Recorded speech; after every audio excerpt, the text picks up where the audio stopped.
Today we're going to continue with proving triangles congruent. So our objective, as I just said, is to prove more triangles congruent. So let's get into our first example.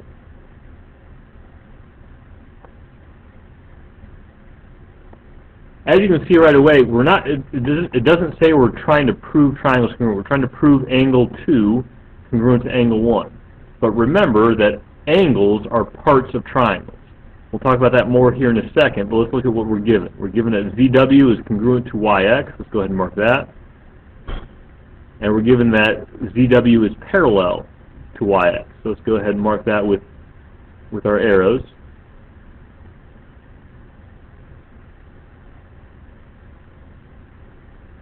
And of course, we're going to go ahead and write that in as our given information. ZW congruent to YX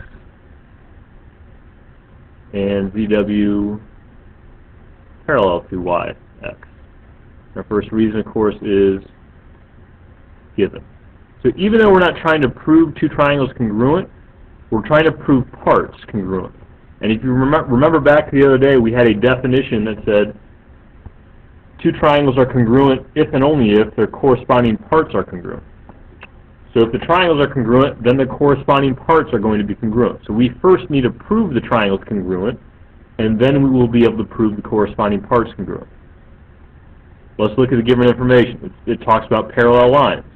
We had a whole chapter on this, that parallel lines tell us that we have congruent angles. So the angles that touch the parallel lines, in this case angle 3 and angle 4, are going to be congruent.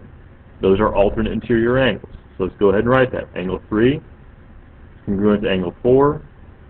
My reason, if two parallel lines are cut by a transversal, then alternate interior angles are going to be congruent. So right now we have a side that was given to us. I'll change the color for you here. We've had a side that is given to us and an angle. A side that was given to us and an angle. Also recall from the other day that we need three things, includes three sides or angles and sides, a combination of the two, to prove triangles congruent. Right now I have 1, 2. I have 1, 2. I either need another side or another angle.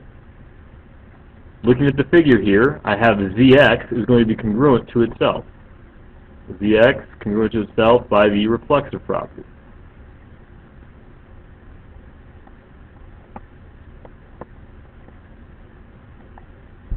So that ends up being my second side that I need.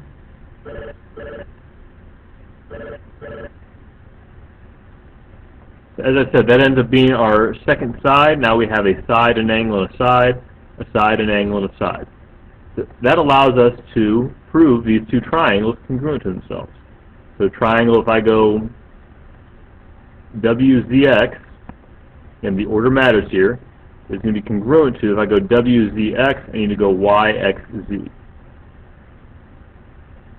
My reason being, side, angle, side. Now, as I mentioned before, I mentioned the definition that we talked about the other day. The abbreviation for that would be CPCTC, and corresponding parts of congruent triangles are congruent. So we have these two congruent triangles right here. What that means is all the parts are also congruent. So I first have to prove the triangle congruent, which I did in step 4. After step 4, the triangles are congruent, yeah. So now I can prove the angles congruent. So now I can say angle 2 is congruent to angle 1, and my reason is just CPCTC. Okay, corresponding parts of congruent triangles are congruent. Good. That wraps up this proof. Now if I wanted to add one more step to the proof, if I wanted to add that ZY was parallel, trying to prove that ZY was parallel to WX, or XW. So this is the same exact figure, the same exact given information as before. So my 1 through 5, my statements 1 through 5, are going to be the same as the previous slide. And again, we ended up right here with angle 2 congruent to angle 1. So back to this slide right here, we just proved that angle 2 is congruent to angle 1. Remembering back to parallel line chapters, chapter 3, again, parallel lines prove congruent angles, and congruent angles prove parallel lines. So I just proved angle 2 congruent to angle 1. And take the video back if you want to watch that proof again. But once those angles are congruent, I can then know that the lines they touch, in this case ZY, is going to be parallel to XW.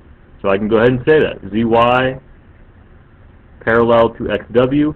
This is just adding one step to this previous proof right here, just one more step. But my reason being, again, I did not know those lines were parallel to start, so my reason would start out like this. If two lines are cut by a transversal, notice they're not parallel, and 2 and 1 are alternate interior angles, so and alternate interior angles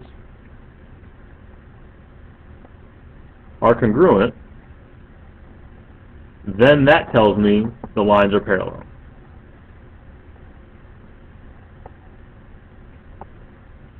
So pay very close attention to what we're trying to prove.